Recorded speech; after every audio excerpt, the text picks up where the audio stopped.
کہ لگے یا رسول اللہ آپ پر ہماری جان قربان. کون پوچھ رہے ہیں؟ حضرت ابو بکر. کہ ہمیں بتائیے گا کہ یہ دروازے کی فضیلت کیا ہے. یہ فی بیوتنا اذن اللہ ان ترفع، قرآن کی ایک آیت ہے، یہ اسی کا ترجمہ میں آپ مومنین کی خدمت میں. اس کا ترجمہ یہ بنتا ہے کہ اللہ رب العزت کے اس دنیا میں کچھ اپنے بھی گھر ہیں. توجہ خدا کی قسم. اچھا گھر اس کے ہوتے ہیں جس کا وجود ہو. قرآن کی آیت ہے، ریکارڈ ہو رہی ہے میری بات. قرآن اٹھاؤ اور قرآن سے. میں نے عام مومن سے پہلے بات کی تھی کہ میرے بھائی میں جتنا بھی پڑھوں گا قرآن سے پڑھوں گا. الحمدللہ 10 دن پڑھوں 20 دن پڑھوں یا ساری زندگی پڑھتا رہوں، میں قرآن سے عام مومن کی خدمت میں گزارشات کرتا ہوں گا. پوچھ کون رہا ہے؟ ابو بکر. حضرت ابو بکر پوچھ رہے ہیں رسول خدا سے. صحابہ کرام کا مجمع ہے. فی بیوتنا اذن اللہ ان ترفع. یا رسول اللہ، یا رسول اللہ، یا رسول اللہ، یہ گھر بھی افضل ہے، یہ گھر بھی افضل ہے. اللہ نے فوراً آیت نازل کر دی فی بیوتنا اذن اللہ ان ترفع. اس سے کہہ دو، اس سے کہہ دو اللہ کے کچھ اپنے بھی گھر ہیں. اچھا میں آپ لوگوں سے ایک سوال کرتا ہوں، اس کی دلیل ہونی چاہیے نا بات کی. چلے ایک تو قرآن کی آیت آتا ہے، اب دوسری بھی ایک عقلی دلیل بھی ہونی چاہیے. ایک ہوتا ہے دار، ایک ہوتا ہے بیت. دار اس گھر کو کہتے ہیں جو بنا تو بڑا اچھا ہو لیکن اس میں کوئی رہتا نہ ہو. توجہ ہے؟ دیکھیے گا عزیزان مومنین، ایک ہوتا ہے بیت، ایک ہوتا ہے دار. دیکھو اتنی بڑی کوٹھی خوبصورت بنا دی گئی، اللہ اکبر، کمال کی ہو گئی. تو اب کیا کریں؟ میں آپ سے ایک سوال کرتا ہوں، یار اس کوٹھی میں کون رہتا ہے؟ کہ لگے شاہ جی یہ فلاں بندے کی ہے، لیکن یہ کوٹھی آباد نہیں ہے، یہ ویران ہے، یہ در ہے. سمجھ میں آ رہی ہے؟ یہ در ہے، اس میں کوئی نہیں رہتا. میں کہتا ہوں اچھا یہ 7 والا گھر کس کا ہے؟ جی یہ 7 والا گھر ابرار بھائی کا ہے، اس میں وہ رہتے ہیں، بچے ہیں، ساری بات اچھے. عربی میں آپ اگر کس سے پوچھیں کہ جس گھر میں کوئی نہ رہتا ہو اسے کہتے ہیں دار، جس گھر میں کوئی رہتا ہو اسے کہتے ہیں بیت. اب مجھے اپنے دل پہ ہاتھ رکھ کے بتائیے آپ خانہ کعبہ کو کیا کہتے ہیں؟ آپ خانہ کعبہ کو دار کہتے ہیں یا بیت اللہ؟ بیت اللہ کہتے ہیں. اچھا چلے میں آپ سے پوچھ لیتا ہوں، بھائی آپ نے کہا ہے کہ یہ ہے ابرار بھائی کا گھر، تو میں نے کہا کبھی آپ نے ابرار بھائی کو ادھر آتے دیکھا؟ کہا ہاں میں نے دیکھا. صبح گئے تھے، اب نکلے کھانا پکا رہے تھے. اس گھر میں ان کے بچے ہیں، ان کے اور اہل و حیا موجود ہے، یہاں سب کچھ ہے، ہم نے دیکھا ہے ان کے سب یہاں پر موجود ہے. کھانا پکتا ہے، کھانا کھاتے ہیں، 24 گھنٹے نظر آتے ہیں. اچھا یعنی ایک گھر میں ایک وجود کا ہونا واجب ہے جس کی وجہ سے وہ گھر اس نام سے پہچانا جائے گا. اب مجھے ایمان سے بتاؤ کسی نے اللہ کو گھر میں آتے دیکھا؟ آپ اتنی بڑی بات ہے، اللہ کی قسم ہر بات ہر مجمع کے لیے نہیں ہوتی، لیکن میری مجبوری ہے کہ میں نے قرآن شروع کیا ہوا ہے. کوئی ادھر کی بات ادھر نہیں کی. مجھے کوئی بھی مجمع سے کھڑا ہو کر بتا دے کہ قاری صاحب ہم نے دیکھا ہے اللہ کو، ہم نے دیکھا ہے وہاں اللہ کو، ہم نے دیکھا ہے وہاں اللہ کو. بھئی جس گھر میں کوئی رہتا ہو اسے کہتے ہیں بیت، جس گھر میں کوئی نہ رہتا ہو اسے کہتے ہیں دار. آپ ایمان سے بتائیے اللہ تو وہاں رہتا نہیں تو یہ بیت اللہ کیسے ہے؟ گھر میں رہنے کے لیے بھائی کسی وجود کی ضرورت ہوتا ہے، تو پھر ڈھونڈ جس کے رہنے سے اللہ کہہ رہے وہ نہیں میں رہ رہا ہوں. بسم اللہ. بھائی وہ ڈھونڈ جس کے رہنے سے اللہ کہہ رہا ہے وہ نہیں میں رہ رہا ہوں. یہ راز کھلا 13 رجب کو. اللہ اکبر. اس سے پہلے خانہ کعبہ وہ چیز نہیں تھی. اللہ اکبر. خانہ کعبہ وہ چیز نہیں تھی، وہ صرف دار تھا. بیت اللہ بنا جب عین اللہ آیا. افسوس بھائی میں تو قرآن ہی پڑھ سکتا ہوں نا مومنین کی خدمت میں، تو انشاءاللہ یہ 3-4 دن ہو گئے قرآن ہی سے بحث آپ مومنین سے ہو رہی ہے. تو جب مجھ سے سوال کیا گیا اب آپ کو پتہ چل گیا کہ بیت اللہ کیسے بنا؟ علی کے قدموں کے صدقے. خدا کی قسم میری بات ریکارڈ. یہ خطبہ حضرت عباس کا جب مولا حسین نے احرام کھولے اور واپس پلٹے نا تو کچھ لوگ اللہم لبیک اللہم لبیک کی صداؤں کو بلند کر رہے تھے. اتنے میں کسی نے بیچ سے کہہ دیا کہ حسین جا رہے ہیں تو کیا ہوا؟ ہم اپنی عبادت کو عبادت کرتے ہیں، کعبہ افضل ہے۔ مجھے قسم ہے اس پاک اور طاہر منبر کی، حضرت عباس کا خطبہ ہے خانہ کعبہ میں، حضرت عباس خانہ کعبہ کی چھت پر کھڑے ہو گئے اور اپنا پاؤں خانہ کعبہ کی دیوار سے مار کر کہتے ہیں، او دنیا والوں، اس گھر کی پوجا کرتے ہو جس گھر کو عزت ہمارے بابا کی نولین کی وجہ سے ملی، اس گھر کی عزت، اس گھر کی عزت وہ جاؤ جا رہا ہے، وہ کعبے کا بھی کعبہ ہے، وہ جس جگہ پہ رہے گا اللہ وہاں عرش معلی بنا دے گا، جس دھرتی پہ اس کا طاہر پاک خون گرے گا اللہ اس خاک کو بھی خاک شفاعت۔ یہ ایک بہت بڑا خطبہ ہے، کبھی موقع ملا انشاءاللہ حضرت عباس کا خطبہ بھی آپ مومنین کی خدمت میں گزارشات کروں گا۔ اچھا وہاں پر کیا ہوا؟ جب یہ بات کہی گئی نا حضرت ابوبکر نے کہ یہ گھر بھی عزت رکھتا ہے تو یہ گھر بھی عزت رکھتا ہے، تو وہ سرکار فرماتے ہیں کہ میں تجھے تفصیل بتاتا ہوں۔ قرآن مجید کیا کہتے ہیں، فی بیوتینا اذن اللہ ان ترفع، اللہ کہہ رہا ہے دنیا میں میرے کچھ اپنے گھر بھی ہیں، یا اللہ تو وجود تو رکھتا نہیں، پھر وہ کون سے ایسے وجود ہیں جو تیرے ہیں؟ اللہ اکبر۔ اچھا تفصیلاً بس مختصر میرے واجب الاحترام تشریف فرما ہے، میں نے بھی آگے حاضر ہونا ہوتا ہے 10 بجے، تو میرے واجب الاحترام کی بھی مصروفیات ہوگی، زیادہ بات کو لمبا نہیں کروں ایسے۔ تو آگے سرکار نے فرمایا کہ جس گھر میں اللہ کا ذکر ہو وہ بھی اللہ کا گھر ہے، اولیاء کے گھر اللہ کے گھر ہے، نبیوں کے گھر اللہ کے گھر ہے، باقی بیت اللہ اللہ کا گھر ہے، مسجد نبوی اللہ کا گھر ہے، گنا دیے گئے۔ لیکن جناب حضرت ابوبکر سے رہا نہ گیا تو کہا اس گھر کی ایسی کون سی بات ہے، اس گھر کی ایسی کون سی بات ہے؟ سرکار فرماتے ہیں جو نبیوں کے گھر ہے نا وہاں کہیں نہ کہیں کمی ہے۔ کاش میرے پاس کچھ لفظ اور ہوتے تو میں آپ مومنین کی خدمت میں گزارشات کرتا۔ ہر نبی کے گھر میں کوئی نہ کوئی کمی ہے، اس گھر میں کوئی کمی نہیں۔ اس نے کہا یہ کیسے ہو گیا؟ سرکار فرماتے ہیں تو نوح کا گھر دیکھ، اچھے بھی ملیں گے برے بھی ملیں گے، تو ابراہیم کا گھر دیکھ، اچھے بھی ملیں گے برے بھی ملیں گے، تو یحییٰ کا گھر دیکھ، اچھے بھی ملیں گے برے بھی ملیں گے، تو 1,24,000 ایک کم میں جتنے بھی تو نبی دیکھے گا کسی نہ کسی میں تجھے کہیں نہ کہیں کمی نظر آئے گی، تو اس گھر کی طرف متوجہ ہو کے دیکھ، اس میں جتنے ملیں گے سب سردار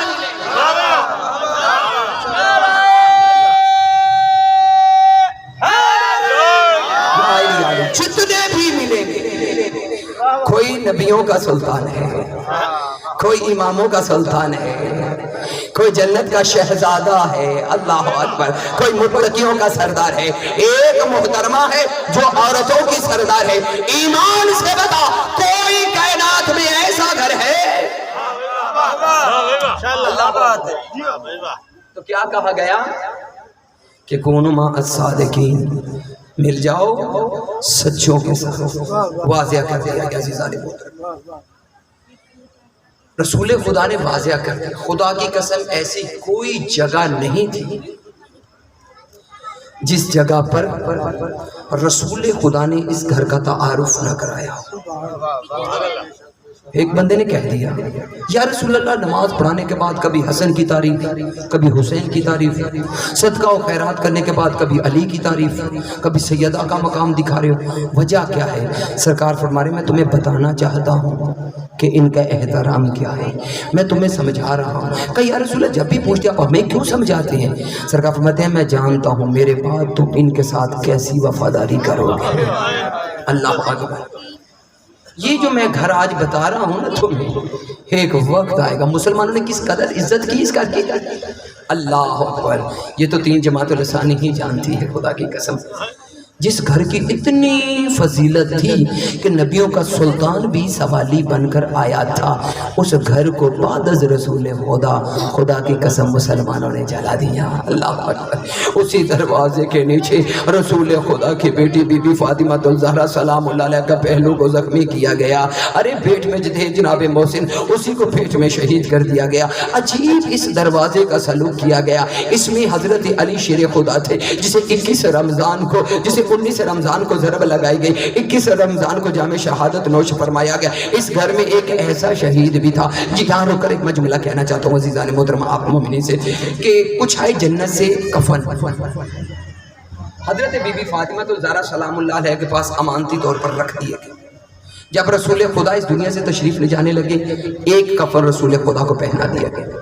پھر جب حضرت علی شیر خدا کی زوجہ محترمہ حضرت بی بی فاطمہ تو زہرا کا وقت آیا, پھر ایک کفن اٹھایا اور آقا زادی حضرت بی بی فاطمہ تو زہرا کو پہنا دیا گیا. پھر ایک حضرت امام حسن علیہ حضرت امام علی شیر خدا کی یعنی اس دنیا سے یعنی دوسری دنیا میں جب منتقل ہونے لگے جام شہادت نوش کیا تو تیسرا کفن جو تھا وہ حضرت علی کو پہنا دیا گیا. اب بچا تھا صرف ایک کفن. اللہ اکبر. اور وہ کفن پڑا تھا درمیان میں. کبھی بی بی زینب دیکھ رہی تھی, کبھی حضرت امام حسین دیکھ رہے تھے, کبھی امام حسن علیہ السلام دیکھ رہے تھے. عزیزان محترم میں پڑھ نہیں سکتا کیونکہ میں بھی تو سید ہوں نا عزیزان محترم. میں نے اپنی آنکھوں سے وہ جگہ دیکھی ہے جہاں قائم آل محمد کی کوفہ میں مظلومیت نظر آتی ہے. اللہ اکبر. میں وہ جگہ دیکھ کر آیا ہوں جہاں بہن رو رہی تھی, رو رو کر کہہ رہی تھی حسین میری چادر ہوتی میں تجھے کفن پہناتی.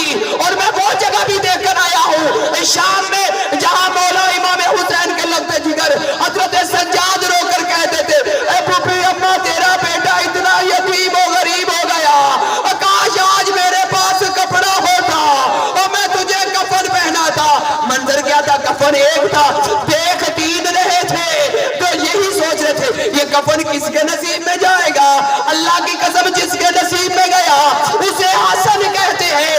جب بہنوں نے کفن پہنایا کفن کا رنگ کچھ اور تھا, جب امت نے پھولوں سے استقبال کیا کفن کا رنگ کچھ اللہ لعنت اللہ قوم الظالمین.